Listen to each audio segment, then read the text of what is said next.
Conduct competency assessment. Good morning, everyone. Welcome to TESDA Regional Training Center, an accredited assessment center in Trainers Methodology Level 1. By the way, my name is Rovi Valdez-Ben, your accredited competency assessor in Trainers Methodology Level 1. I would like to acknowledge the presence of Mr. Rafi Apil, our AC Manager, our TESDA representative from Provincial Office, Mr. Pepe Bakuli, and of course, our processing officer, Ms. Jelly Tabalbag. Ma'am, sir, good morning. My dear candidates, you do not have to worry about their presence. They are here to oversee the conduct of the competency assessment and to check if the conduct is in accordance with the prescribed competency assessment methodology and procedures. They will not assess you because I will be the one to assess you, okay? Okay. So may I request everybody to please rise for the prayer. Amen. You may take your seat.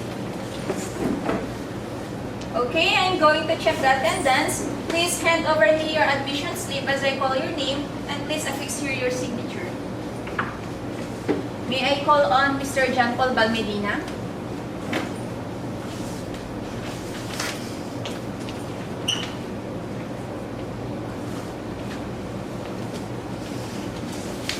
Mr. Ivan Indok?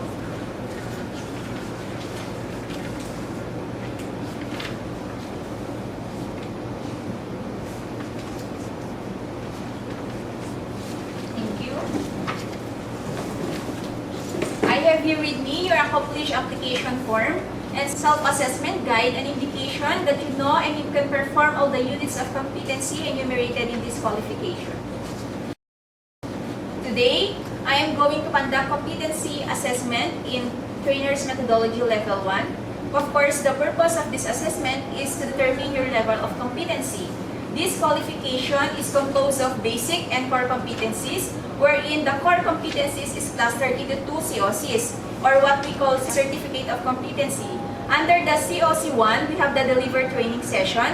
The units of competencies under it is we have the Plan Training Session, Facilitate Learning Session, Supervise Work-Based Learning, Utilize Electronic Media in Facilitating Training, and the last one is the Maintain Training Facilities. While the COC2 is the Conduct Competency Assessment, and the unit that belongs here is the Conduct Competency Assessment itself. I'm going to collect evidences through the assessment methods of course, the portfolio, wherein, as you can see on the top of the table, your finished output is here, which is about to check. And then written examination, followed by the demonstration and also the oral questioning. This is for us to measure your underpinning knowledge, skills, and attitudes in this qualification. If you have difficulty in the given instruction, please approach me or call my attention so I can translate the given instruction even at your own dialect. For your personal needs, the lavatories is just located on that back door. And if you need to take your meal, the canteen is just located near the gate at the building 5. However, once the assessment has started, you are no longer allowed to leave the premises. May I also ask, is there anyone here who has dilemma or physical disabilities? None, so it's good then. In case that there is anyone here, just approach me so we can address you. For the issuance of the National Certificate, or what we call the COC, the AC Manager shall inform you where you can get your NC or COC 5 working days after the assessment. And after this assessment that you are found to be not yet competent, you do not have to worry because you can be reassessed anytime at your own convenience. Once that it is full qualification, you need to undergo the whole process. But once you are found to be not yet competent in one certain unit of competency only, for example, you failed the Conduct Competency Assessment, you will only undergo the units of competency where you are found to be not yet competent. And if you are not satisfied with the result of assessment, you have the right to appeal. You may submit your appeal to the TESDA Provincial Office where the assessment center and the assessor has been accredited. With regards to the result of the assessment, we observe strict confidentiality. The assessment result will only be available to the right personnel and to the institution where you had undergone the training. In relation to this, the assessment package is kept into place to guarantee its integrity. If you have any questions, clarifications, or queries, you may raise your hand so I can help you. Because once the assessment has started, you are no longer allowed to ask questions. May I ask you, my dear candidates, to please refrain from giving any form of information that took place during the assessment, okay? During the assessment, please observe safety body mechanics, especially in lifting heavy objects, in plugging and unplugging the cord of your equipment to avoid any form of accident. And in case so that anyone here occur any form of accident, our medicine kit is just located near the air condition on that cabinet. Do you have any question?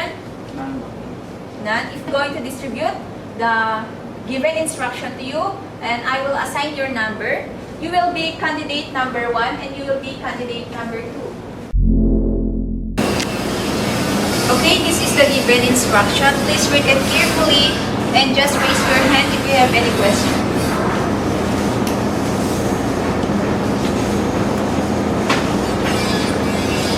Do you have any question? None? Okay, we will start with the written test. I'm going to distribute you your answer sheet and test question.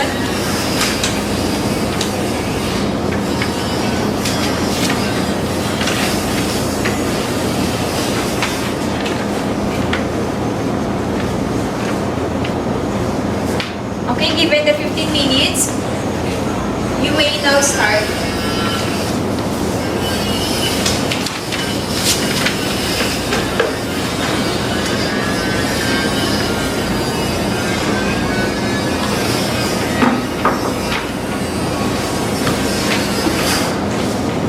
Are you done?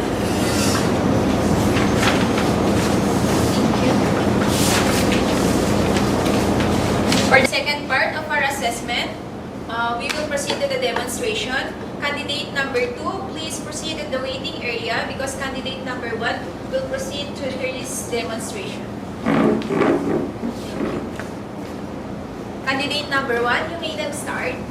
Conduct assessment in accordance with methodologies specified in the evidence plan and the specific instruction for the competency assessor.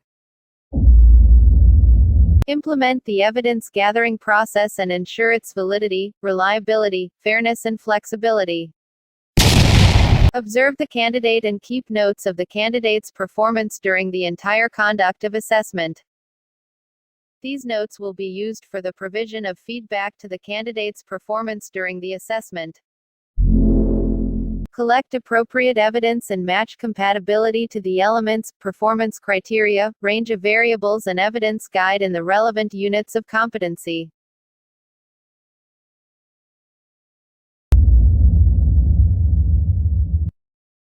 Judge the evidence in terms of the dimensions of competency, task skills, task management skills, contingency management skills and job or role environment skills.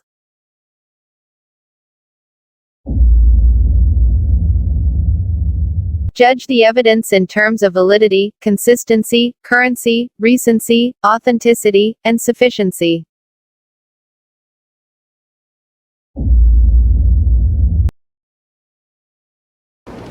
For the oral questioning, may I call on candidate number 1 to please proceed here.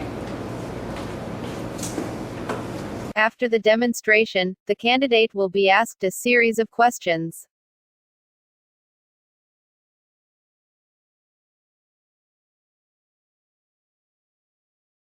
The candidate number 1 is able to answer all the questions asked by the assessor.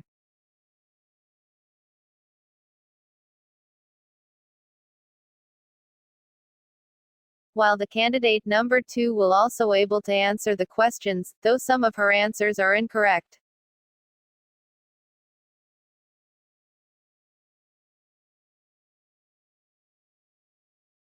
Record on rating sheets details of evidence collected and judgment made about the candidate's performance.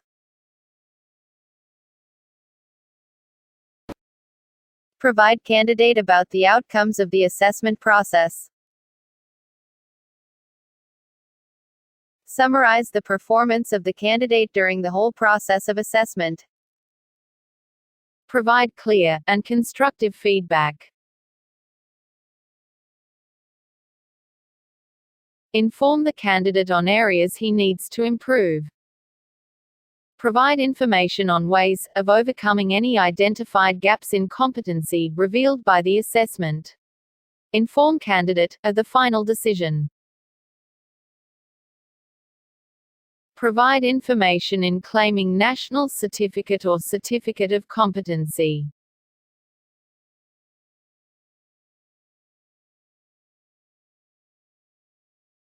Instruct candidate to sign in the rating sheet and competency assessment results summary.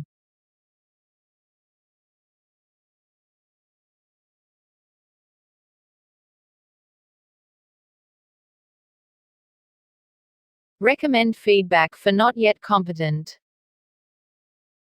Be positive without raising any false expectations. Identify whether any parts of the assessment needs to be repeated, and if so, which parts. Suggest further learning or practice to fix the gaps.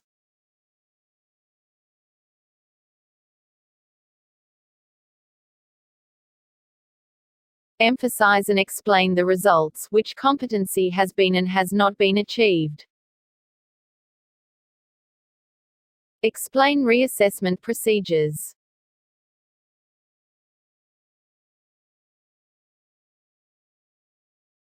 Instruct candidate to sign in the rating sheet and competency assessment results summary.